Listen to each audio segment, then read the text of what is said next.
Hello, everybody, and welcome to the November 2nd, 2025 episode of Nick's News. I am your host, Nick, brought to you by Some Budget Studios. That's right, we're putting money into this project of ours. We're live every Sunday, and I thank you all so much for tuning in or catching the replay on the Nick's News YouTube page. This is a program dedicated to bringing good news to counter all of the bad news that we are bombarded with on a daily basis, with the hope of bringing a little bit of joy back to the world. Several of our articles are pulled from sites like goodnewsnetwork.org and goodgoodgood.co, but we appreciate everything sent in by you, the Nick's Newsies. Hello, everybody! We are off to the races in the chat. Hello, Cassidy. Hello, Charlie. Hello, Christian. Hello, Nico. Hello, Tim. Did I miss anybody? Jeez. Hello, everybody. So happy to have you all with me tonight. Well, with us tonight, so very cool. News Brew. We did it. We've got past the dreaded pumpkin beer episode. Now it's time for a sweet reward. Producer Donna has provided us with a reprieve in the form of Left Field Brewery's Sweet Spot.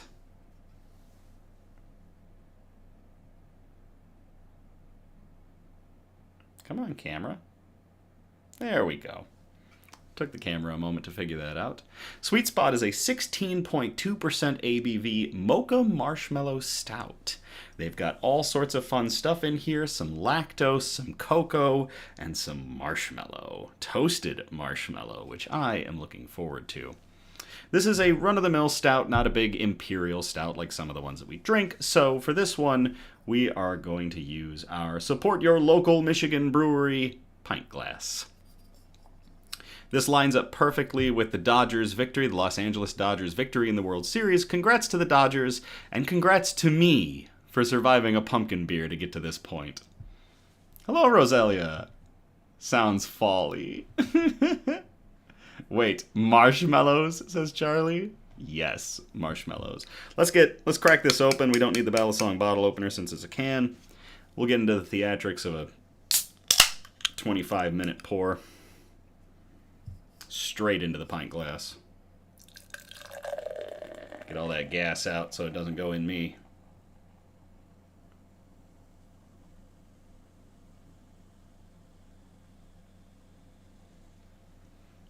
Lot of carbonation. Very dark head. Kind of a thinner stout, but that's okay. Not every stout needs to be chewable. Sounds chewy. Tim says it's... Hey, Tim. Tim says it sounds chewy. It's running a lot thinner than some of the other stouts that we've had on episodes of Nick's News. So, I think... What's the News Brew? Julie? Hello, Julie. To catch you up, the News Brew is Sweet Spot from Left Field Brewery. It's a Mocha Marshmallow Stout. I think I'm actually just noticing that my camera... Come here, you. Is tilted slightly. For some reason, it was off-center, which was odd. We'll get it turned back, though. That looks a little bit better. I'll keep filling this glass as the episode goes on, and we'll get into some shout-outs.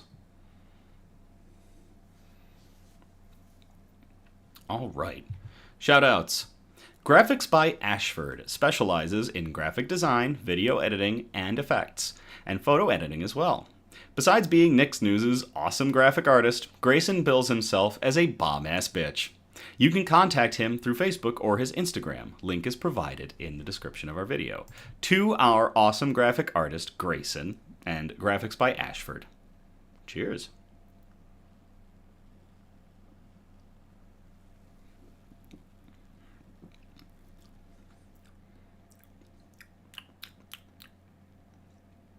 Alrighty. It's there. There's a lot of mocha. There's a little bit of that sweet toasted marshmallow you'd get at the campfire. All right, Left Field Brewery, I see you.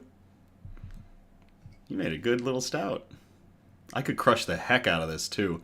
This is like super low ABV, 6.2%, and it's really light drinking. I could crush this. Ooh. YouTube is not receiving enough video to maintain... What the heck?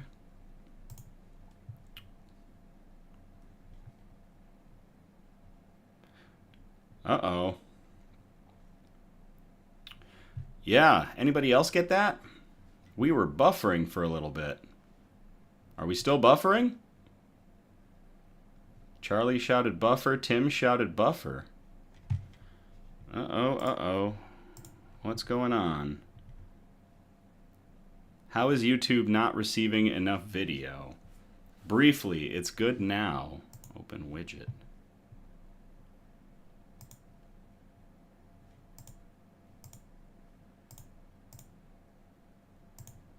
What the heck is going on? Not buffering now. All good now. It was right when you took a sip. I'm good so far. It's okay now. It's still telling me, like, it's still throwing an error at me about it. I am not sure why it would be doing that because I have fantastic internet. Specifically for this. And for gaming. But odd. YouTube, fix your crap, because I know it ain't me. Need to take another sip. I'll do that. I'll take a non-buffered sip because Tim told me to. No, Christian, I have the bitrate set way high. I have it set appropriately for what this thing can kick out. So, sounds like YouTube is struggling through the hour rewind. Interesting. Good to know. I'll take a celebratory sip that we got that out of the way. Fantastic. Did you know that Nick's News has a notifications list that you can join if you would like reminders about upcoming shows and events? As with all of our various outlets, we offer exclusive content to our notification subscribers. Each Wednesday, you get a special treat, as well as a show reminder for Sunday afternoon and an hour before the live show. So you're going to get a couple of alerts throughout the week, a Wednesday alert, and you're also going to get a couple on Sunday, just to be reminders that the show's kicking off. If you would like to receive reminders on Facebook or Instagram or even Discord, let us know and we will get things coordinated. We do not share or sell your information to anyone ever. That is not in our bag. That's not what we do. All you have to do is send a message to the Nick's News Facebook page. Send it to us on Discord. If you want to contact producer Donna or me, message us, email us at somebudgetstudios@gmail.com. Links are in the description. One way or another, we'll figure out how to get an alert out to you if you want to join the notifications list. So to everybody that's on it, and to anybody that wants to be on it, cheers. Sip for baby Hugo, the pygmy hippo viewing. Yes. Julie says, it's true, you get alerts. Julie is one of our members. All right, news quote. Great thoughts come from the heart. I was told earlier by a Frenchman how to pronounce this. I am now going to botch it because I didn't practice. I believe that this is a quote from Luc de Clapiers, Marquis de Vaurvenargues. Vaurvenargues? Oh no, see, I am going to butcher it horribly. Luc de Clapiers, Marquis de Vaurvenargues. Vaurvenargues? It might be Vaurvenargues. I could be butchering it. I'm going to catch flack later. This gentleman lived from 1715 to 1747 and was a French writer and moralist. Yep, Donna is laughing at me. Thanks, Donna. So, she's telling the Frenchman that I screwed up. So again, great thoughts come from the heart. From Luc de Clapiers, Marquis de Vaurvenargues. Vaurvenargues. It's French. Roselia goes, why didn't you tell me you needed help pronouncing that? Because I forgot you speak French. And also, I have a Frenchman to ask about these. I just forgot. Cheers. All right. Producer Donna got me an interpreter. She can't be blamed for this one. Bug update. Elmira is definitely in sleep mode, so we will hold off on any more alerts regarding Elmira until something happens later next year, effectively. I will probably spruce up her home. I'll add some more plants and maybe some new moss, and she can destroy it all when she wakes up. just like she did this last time. Ripley is doing very well, just scuttling around and leaving her dairy cows alone, so it's very nice to see. She's very well fed and happy, and just likes to scuttle. If you caught our Instagram post last week, on Tuesday, you got to see Big Tom and the Cuddle Puddle, aka my roaches, my Madagascar hissing roaches. They're all doing very well. What with daylight savings, now that the nightlight is going off a little earlier, they get more time to explore because they're very nocturnal. Last but not least, Sue is choosing to be a shut-in. Not gonna lie, Sue, you're being a bit of a brat.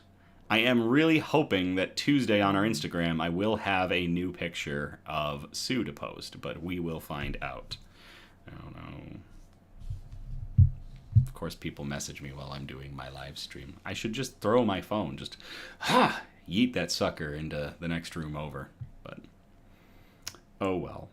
Charlie laughs in bilingual. Alright, let's get into our good news. Our broadcast is broken up into 4 major categories, and those categories are science and technology, health and medicine, flora and fauna, aka plants and animals, and wholesome notes, the really nice touchy-feely articles we like to end on. Sue says I do what I want. Thanks, Julie. So we're going to start off in category 1, science and technology. We've got one article in here today, and we called it Supporting More Than Muscles. And I will copy and paste this into the chat if y'all want to read along. Christian used to throw their phone to the other side of the room during meetings in their last office. I should do the same. No yeeting phone. I need to be able to get a hold of you without 3-second delay, says producer Donna.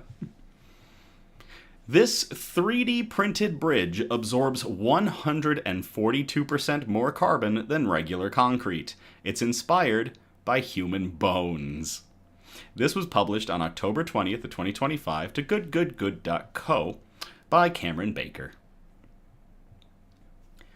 With concrete accounting for about 8% of global carbon emissions, architecture and construction industries have been hard at work trying to find a material similarly affordable, versatile, strong, and available to build new structures. A research team at the University of Pennsylvania may have cracked the case. While they haven't entirely eliminated concrete from their work, they've designed a bridge called Diamante that is modularly 3D printed using a concrete mixture containing diatomaceous earth, a naturally porous material made from fossilized algae. Most conventional concrete does absorb some carbon dioxide, about 30% of its emissions over its entire life, according to reporting from CNN. But Diamante's concrete mixture absorbs 142% more than traditional concrete mixes. By switching out some concrete for other materials, this can help reduce the normal concrete footprint of carbon. But the design is another key element to making a more sustainable structure. The first prototype by the researchers, led by Masad Akbarzadeh, an associate professor of architecture and director of the Polyhedral Structures Laboratory, was a pedestrian bridge. I suddenly feel like I missed an engineering in here, but looking through, I don't think I did, and I'm pretty sure the chat would burn me alive if I had. Hello, Yavean. Yeah, it looks like I didn't miss one. This pedestrian bridge used 60% less material than a typical bridge while retaining its mechanical strength. The researchers based their design around porous bones. That's right, the human skeleton provided the insight for this architectural marvel. Through millions of years of evolution, nature has learned that you don't need material everywhere. Akbarzadeh explained to CNN. If you take a cross-section of a bone, you realize that bone is quite porous, but there are certain patterns within which the load, or weight, is transferred. The designers mimicked the structures in certain bones to increase the surface area of the bridge, which also increased the special 3D printed material mixture's ability to absorb carbon by an additional 30%. The surface area, together with this material property, maximizes the reaction with carbon at the microscopic level, Akbarzadeh said. That contributes a lot to both carbon dioxide reduction and absorption. The bridge is 3D printed in blocks using a robotic arm and then connected with a tensile cable. No adhesives or grout are used in the connections, making the bridge entirely demountable and recyclable. This approach, according to Akbarzadeh, reduces construction time, materials, and energy use by 25% compared to typical construction techniques. The Diamante's structural system also reduces the need for steel by 80%. Akbarzadeh's team first built a 5-meter long prototype and later a 10-meter version to test for feasibility and load-bearing capacity. It exceeded all our expectations, Akbarzadeh said. The prototype is currently on display at the European Cultural Center in Venice for the Venice 2025 Architectural Biennial, where the team originally hoped to build the real-life bridge. However, the city changed its regulations around new large-scale structures, so the researchers had to go back to the drawing board. Armed with some digital renderings of the bridge over the River Seine in Paris, France, they have now secured approval to construct the first Diamante bridge in France, although exact locations are still being determined.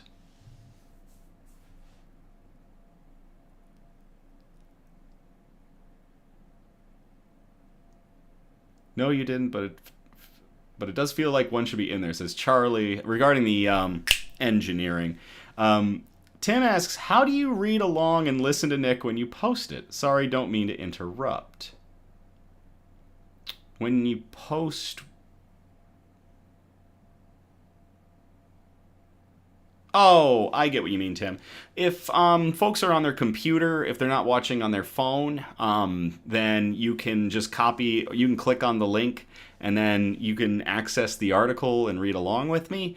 At home, that's what I kind of mean by that. Way back in the day when we started doing good news articles with Nick's News in the way back, I would mostly post them and kind of just go through the article with everybody who was watching at the time. It wasn't just me reading it. It was me also actively taking questions from it and such. So it's kind of a holdover from those times.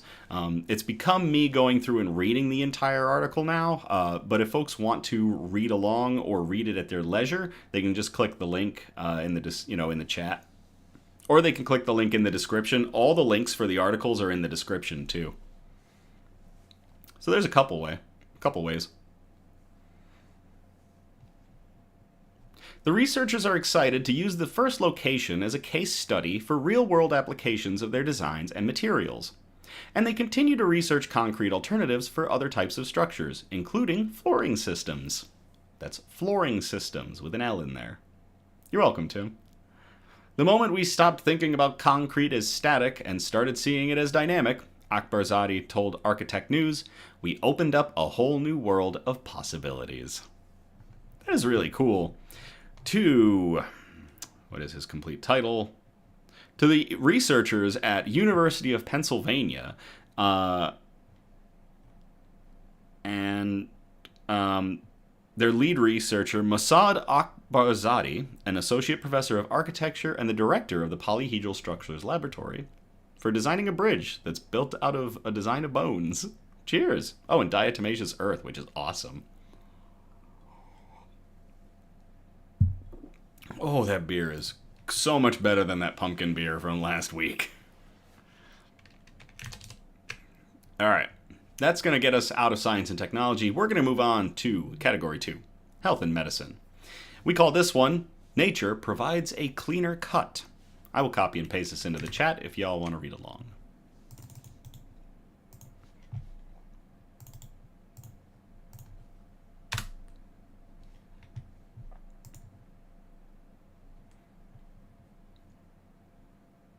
And it's going to be readily apparent why we chose to do this one. Surgical tools could get a bug-inspired upgrade. This was published on October 7th of 2025 to Popular Science by Laura Bisis. If you're one of those people who serve as a veritable mosquito buffet in the summer, it might seem like insects just bite through skin indiscriminately. However, for female sawflies, their cuts are incredibly specific. They cut into plants in very specific ways, with the insects knowing which materials to slice through and which ones to avoid. Scientists have now learned how to use an egg-laying organ, called an ovipositor, to act like a saw that knows when to make a cut and when to push material to the side. The findings are detailed in a study recently published in the journal Bioinspiration and Biomimetics. That's biomimetics. And could be used to create better surgical instruments that could reduce the amount of healthy tissue cut during operations. In order to lay their eggs, female sawflies must cut into plants without killing their plant host. The plants then provide food for their developing larvae, so they must be kept alive. The fly's two-toothed blades slide against each other, but will only cut materials that are below a certain threshold. This biological sensitivity in their saw prevents damage to the plant's vital structures while making precise incisions for egg laying. We've discovered something remarkable, a cutting mechanism that essentially thinks for itself. Dr. Marty oh no, there's more French. No, not more French. Dr. Marty Vertigue Malorki. I apologize, doctor. I'm sorry. A study co-author and materials engineer at Heriot-Watt University in Scotland said in a statement, "The sawfly's egg-laying organ can cut through soft plant tissue, but automatically avoids the plant's tough internal plumbing, including the tubes that carry water and nutrients. This ensures the plant survives and serves as a food supply for the larvae coming from the eggs. According to the team, the geometry and physical composition of the tooth and how it interacts with different materials in the plant makes this selective cutting possible. There are no sensors or computers, but rather elegant engineering refined by millions of years of evolution," said Vertigue Malorki. Not French, says Christian. That did not sound like French, said Cassidy. I could be wrong. I'm going to post this doctor's name. Y'all can tell me how I'm supposed to pronounce it.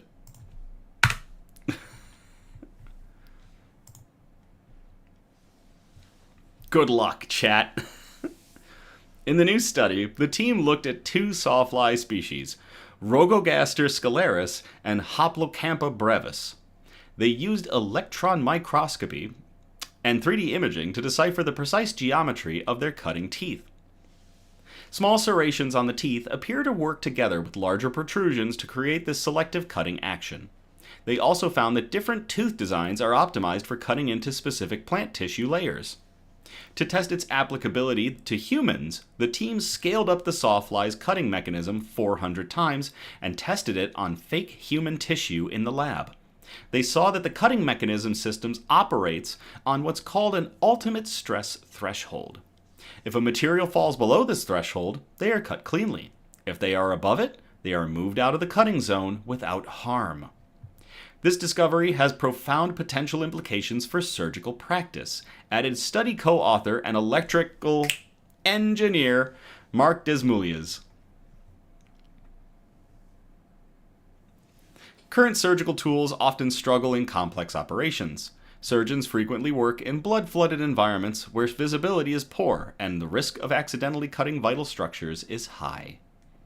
Producer Donna is letting me know chat and vid are not synced. It might be because of the buffer issue we ran into earlier. The team interviewed surgeons about the limitations of current surgical tools, and 86% reported that blood accumulation impairs their visibility and increases the likelihood of a mistake. Close to 80% expressed concerns about accidental tissue damage in surgery, while 57% called for better and more discriminate tool designs. A surgical instrument based on this natural mechanism could instinctively avoid critical tissues whilst cutting precisely where it is needed, essentially giving surgeons a tool that helps prevent mistakes, Desmouliez added. Further input is now needed from surgeons, but this newly discovered mechanism has tantalizing prospects.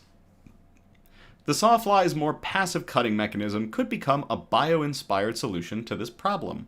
Unlike complex robotic systems that need sensors and computational control, an approach inspired by the sawfly could be selective through pure mechanical design. According to the team, surgical saws and scalpels based on this principle could fuse the precision of scissors with the safety benefits of electrosurgical tools without the thermal damage risks.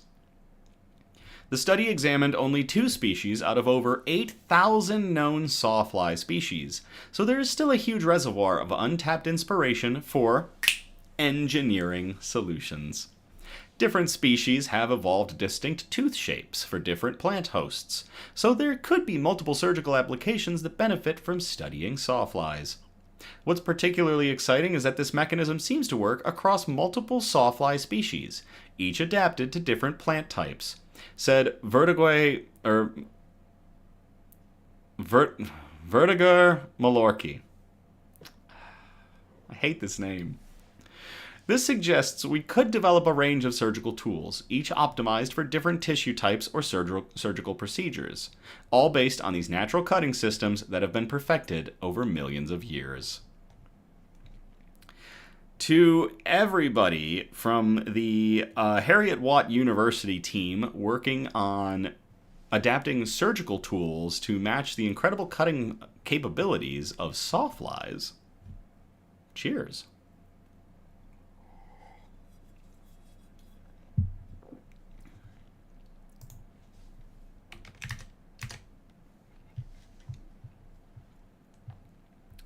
I don't know how to update things potentially so that chat and video are more synced.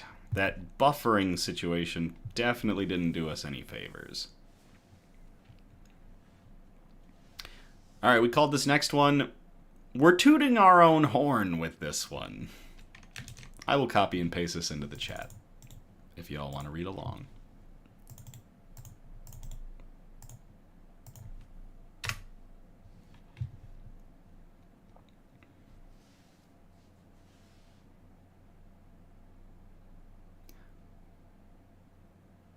Screen time isn't all bad.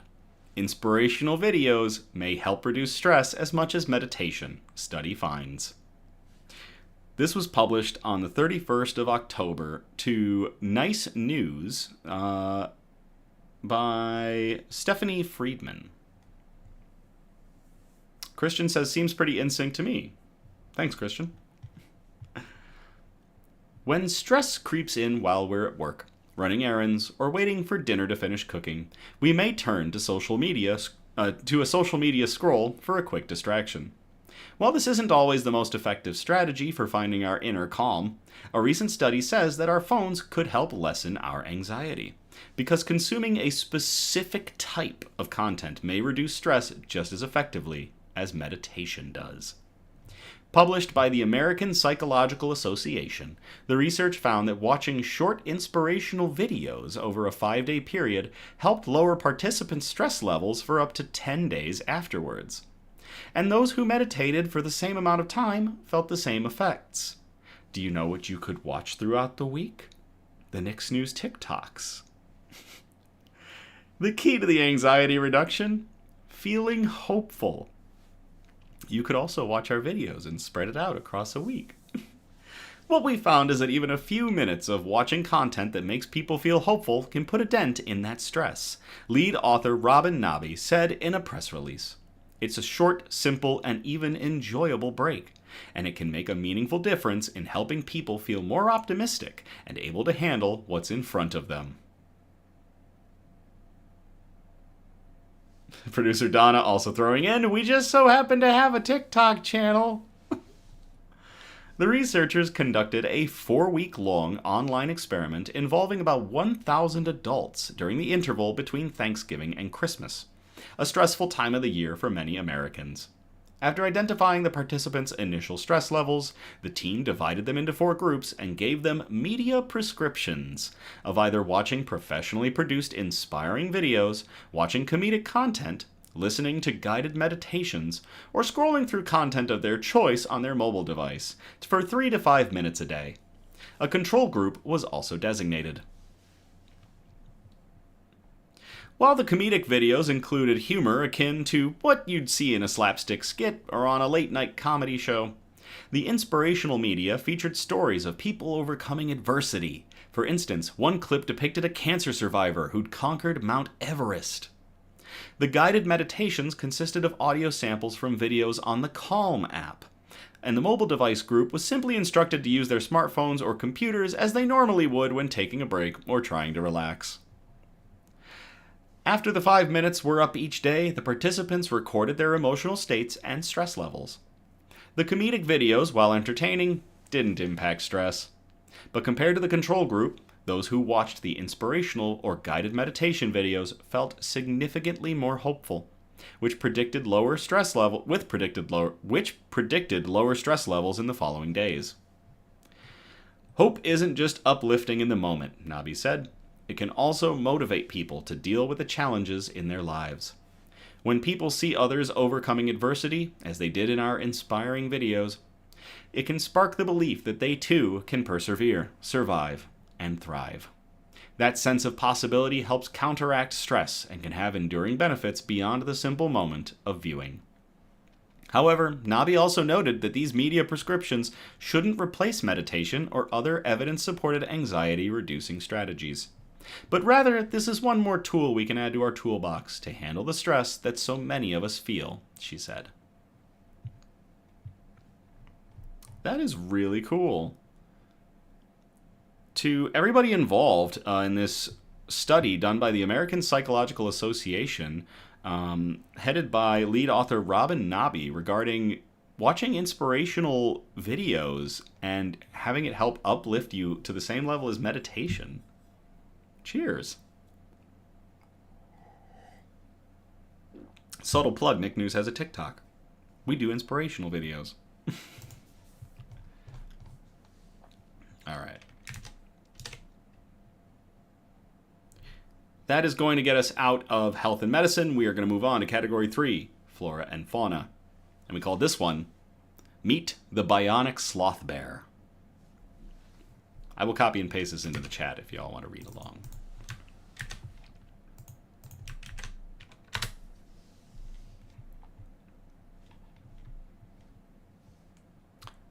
Vasi the sloth bear becomes the first of his species to receive a prosthetic paw.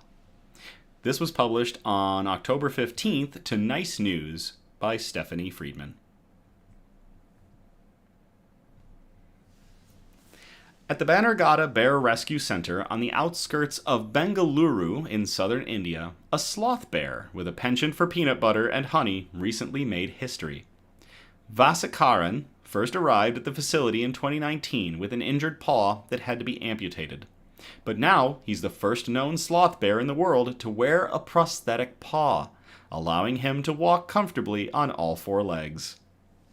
That achievement is thanks in large part to Derek Campana, a pioneer in veterinary orthotics and prosthetics. Campana's company, Bionic Pets, has fitted more than 25,000 animals, including camels, raccoons, and elephants, with custom-made devices to help them move freely. Earlier this year, he took on the challenge of creating one for a wild bear for the first time. But he was only able to do so because Vasikaran, nicknamed Vasi, had already received ample care after his injury. When nonprofit Wildlife SOS initially brought Vasi to the rescue center at around 10 years old, he was suffering from severe wounds and an infection caused by a poacher's wire snare trap, resulting in the amputation of his left hind paw. Although he healed after a few months, he was forced to distribute his weight on 3 legs and deemed unfit for release back into the wild. So instead, Vasi took up permanent residence at the center, where he became a caretaker favorite. The name Vasikaran means beauty, beautiful bear. The nonprofit's director of research and veterinary operations, Arun A. Shah, said in an episode of The Wizard of Paws, a docuseries chronicling Campana's work with animals. So I immediately thought of giving that name to him. Before Campana created the prosthetic, caregivers helped Vasi get used to the feeling of a foreign object attached to his leg by wrapping his paw in soft cloth. That's my biggest thing going into this, is will he accept a prosthesis, or he's going to just tear at it, take it off constantly, Campana said. So that's a big challenge for me. After examining the bear's injured leg to visualize the prosthetic he'd need to make, Campana created a mold and spent several days building the device. The final product incorporates plaster to help it easily slide on and off, as well as crampons, devices often used for ice climbing that Campana deployed to mimic the animal's claws. And thankfully, Vasi embraced the prosthetic, balancing his weight evenly on all four legs and moving adeptly through his enclosure. It's not limiting him at all, Campana said, adding, "This is huge for Vasi. It's going to extend his life. It's going to make him a lot more comfortable. It's going to allow his body to stay healthy for a longer period of time, so the sky's the limit for Vasi." Now, the device is occasionally removed and then reattached to prevent irritation, and it's given the bear newfound confidence. As for Shah and the caretakers at the center, they're overjoyed at the difference the prosthetic has made. "We believe each and every animal matters, and that every life matters," Shah said. Whether it is a smaller sized life or a bigger sized life, we should learn to coexist with these animals. We need to give that respect to each and every life. To everybody involved at the Bannergata Bear Rescue Center with the care of Vasi, and to Derek Campana and his company, Bionic Pets, for creating a prosthetic for this bear's left hind paw so that he can get around on all fours again. Cheers.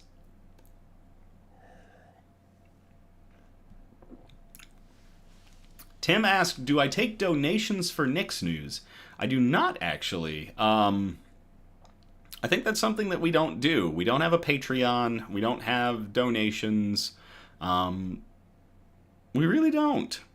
And I think that's all right. Maybe, like, in the future, if or when Nick's News continues to... I mean, we are continuing to grow, which is fantastic. I don't know. Maybe we'll need to. There's a lot of streamers out there. There's a lot of different ways to go about it. I really haven't thought about that. You know, it hasn't crossed my mind. I might take beer donations. I'll always take beer donations. We actually had a news brew suggestion sent in.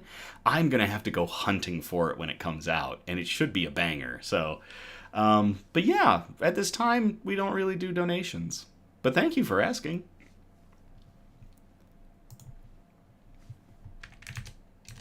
Yes, as producer mentioned, we do have merch. We've got stickers. We've got some other odds and ends. We're going to have more stuff down the road. So, yeah, probably that's the best way to donate is just the merch. We have sticker packs. They're really cool.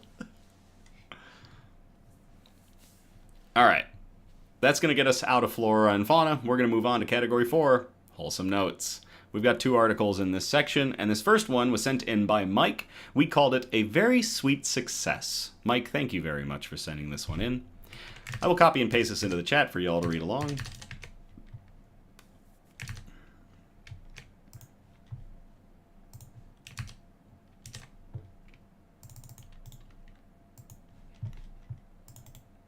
Hey, there he is.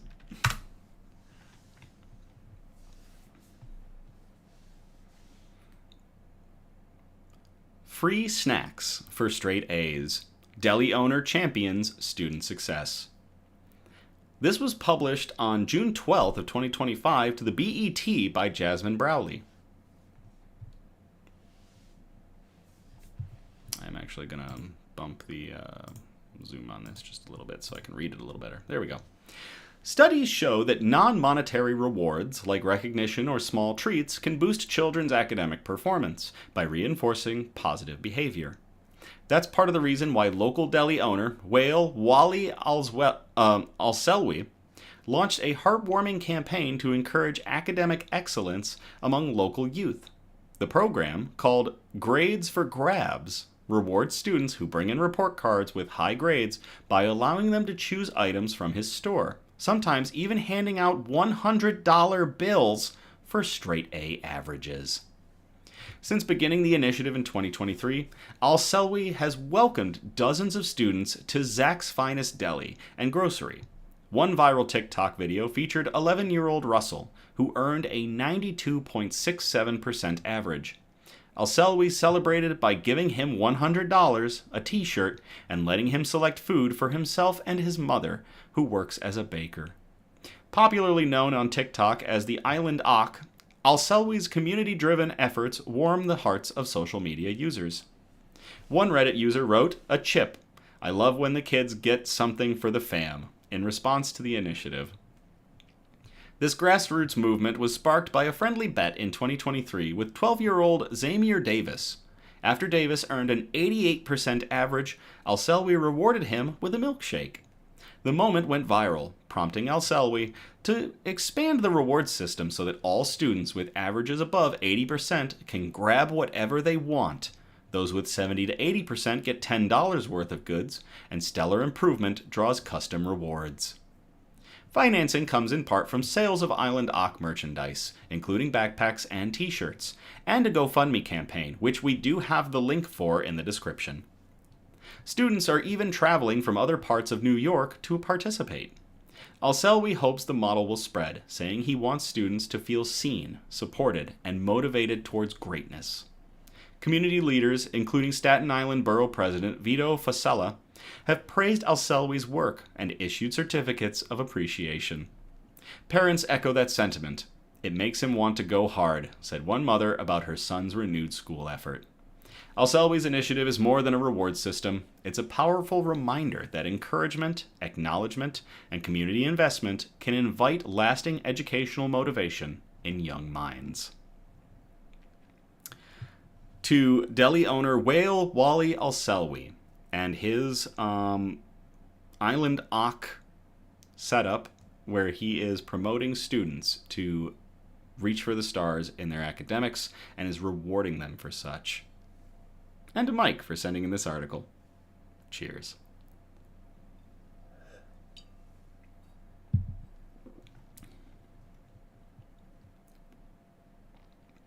Mike says, "Some were getting treats, others were getting actual groceries to help at home. It was fantastic. I absolutely love that."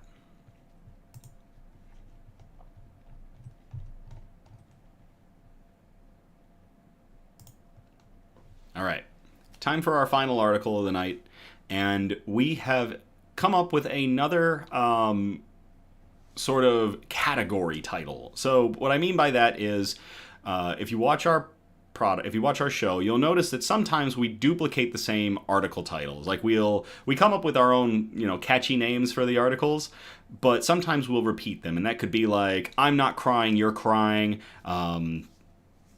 "Heckin' Good Boy," and obligatory cat article, "All the Buzz" if it has to do with bees. We've had a lot of articles over time that have been when groups that you may not necessarily expect go above and beyond for others. And so for that, we've made another sort of group article title. And that one is "Sometimes It Takes a Village."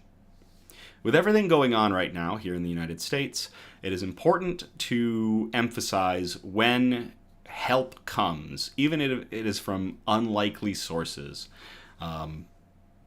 So we're going to get into this article. It is very interesting to me, at least, that, what's going on as we read through.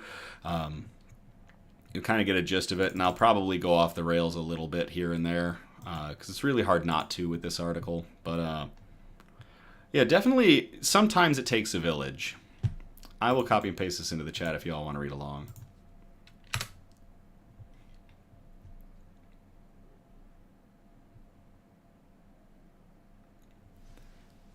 Airlines are feeding air traffic controllers as they miss their first full paychecks.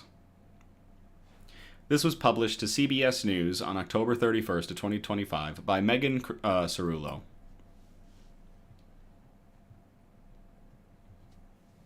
Some airlines are stepping in to help feed air traffic controllers and other unpaid federal aviation workers who missed their first full paycheck on Tuesday, day 28 of the government shutdown. United Airlines told CBS News that it is helping support essential workers who are going unpaid during the stalemate in Washington, D.C. United is donating meals for air traffic controllers and other federal workers whose pay is delayed. We appreciate the hardworking federal employees who are keeping the air travel system running, the airline said in a statement. United said that it's feeding workers at the airline's hubs across the country, including in Chicago, Denver, Houston, Los Angeles, Newark, New Jersey, San Francisco, and Washington, D.C. Delta Airlines also confirmed to CBS News that it has arranged for a limited number of meals for transportation sector workers, while noting that it is operating within the strict rules established for employees of federal government agencies. American Airlines this week told CBS News that it is also providing meals for its air traffic controllers, Transportation Security Administration or TSA officers, and Customs and Border Protection or CBP officers at more than 7 airports across the country. For example, at Dallas-Fort Worth International Airport in Texas, American sent dozens of pizzas to air traffic controllers last week, the airline said. Additionally, JetBlue said it is working with its federal partners, including local aviation officials, to offer meals at our airports as a gesture of support. The airline said it's working with the Transportation Security Administration, U.S. Customs and Border Protection, and Federal Aviation Administration to coordinate those efforts. At a press conference on Tuesday at LaGuardia Airport in New York, U.S. Department of Transportation Secretary Sean Duffy highlighted air traffic controllers' financial struggles as they go without pay. This is day 1, he said, of controllers missing their first full paychecks. Day 2 gets harder, and day 3 is harder after that, as expenses continue to roll in.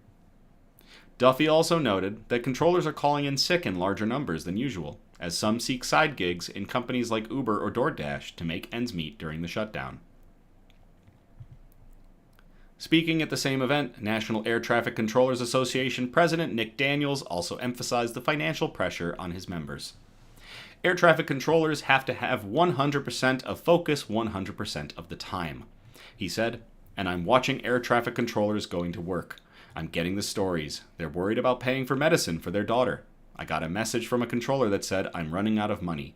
And if she doesn't get the medicine she needs, she dies. That's the end. On average this year, 5% of flight delays were attributed to air traffic controllers' shortages, Duffy said. The personal shortages at some airports were responsible for roughly 44% of the 8,700 flight delays on Sunday, while accounting for 24% of Monday's delays, according to Duffy. Controllers were planning to gather outside at least 17 airports nationwide on Tuesday to hand out leaflets urging an end to the shutdown, according to the Associated Press. The pressure is real. Air traffic controller Joe Segreto, who works at a regional radar facility that directs planes at airports in the New York area, said at the press conference at LaGuardia. We have people trying to keep these airplanes safe. We have trainees that are trying to learn a new job that is very fast-paced, very stressful, very complex, now having to worry about how they're going to pay bills.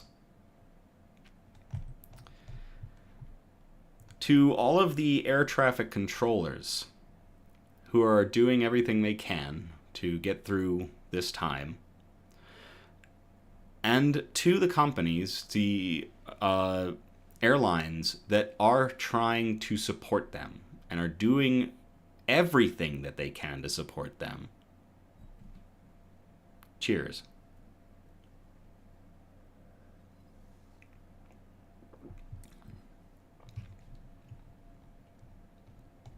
I hate that people are put in this position, but there is a number of people trying to help them, so sometimes it takes a village.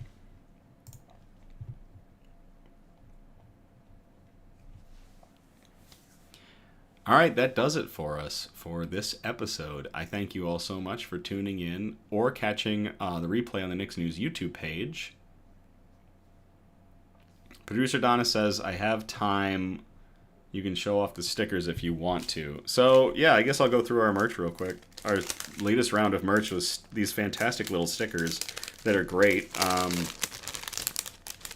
These were designed by my sister-in-law, which is awesome. We've got the Good News sticker. We've got Not All Heroes Wear Capes. We have the obligatory cat article sticker, which I think is adorable. We have the News Brew. And we have the square, or the rectangular Knicks News sticker. Knicks News, there we go. I think these are all fantastic. These are really good. Some of them are some of them are the logos that Grayson has made us, and some of them, were made by my sister-in-law. I love all of them. And yeah, those are available for sale. They are all super fun. Thank you very much, Mike. So yeah, that's probably the best way to support the show is buy some stickers. Yes, half were drawn by Anna, the other half were drawn by Grayson. Producer Donna designed all of them. My bad. My bad. Credit where credit's due. Half by Anna, half by Grayson, all producer Donna. So, yeah. I think that's about it for us. Again, we're live every Sunday, I think, and you, gosh, see, I'm all turned around on the outro. Mike asks, did you ever think starting this you'd make merch for it? No. There's more on the way, though, so surprise, surprise. We're going to have merch for Nick's News. We'll have more merch. Christian says it's not just good news, it's the best news. Christian, thank you very much. I appreciate that so much. All right, I'm going to try the outro again. Thank you all again for tuning in or catching the replay on the Nick's News YouTube page. Again, we're live every Sunday, and our next episode will be on November 9th. I encourage participation, so if you feel inclined, message or post suggestions for news brews, shoutouts, news quotes, and especially good news articles that we can present on future episodes of Nick's News. If possible, we appreciate it if you spread out the articles across our 4 major categories, which again were science and technology, health and medicine, flora and fauna, aka plants and animals, and wholesome notes, the really nice articles we like to end on. If you don't see your article pop up in the rotation for our articles, keep an eye out for a cool news episode. Usually when we go through them, if they don't make the grade for good news, they will show up on the cool news episodes. Feel free to you can message us on Facebook or on Instagram, or email us at somebudgetstudios@gmail.com. Links are in the description. That's the best ways to get a hold of us, is our Facebook and Instagram, and somebudgetstudios@gmail.com. Feel free to like, subscribe, or comment on our Facebook and Instagram content and YouTube and TikTok videos to get good news and joy out into the algorithms. Please, no SEO improvement advertisements. We're not interested. Really, thank you all so much for continuing to grow Nick's News. We do minimal advertising. It is continuously word of mouth, and all of you spreading this, knowledge of our content to others that has seen us continue to grow, and I couldn't be more thankful. Like, y'all really do the legwork of continuing to spread Nick's News across the globe and continue to see us grow and provide this product to everybody, this good news and joy and hope core. So thank you all so much. As always, thank you all. I love you. Have a great night, and I will play us out.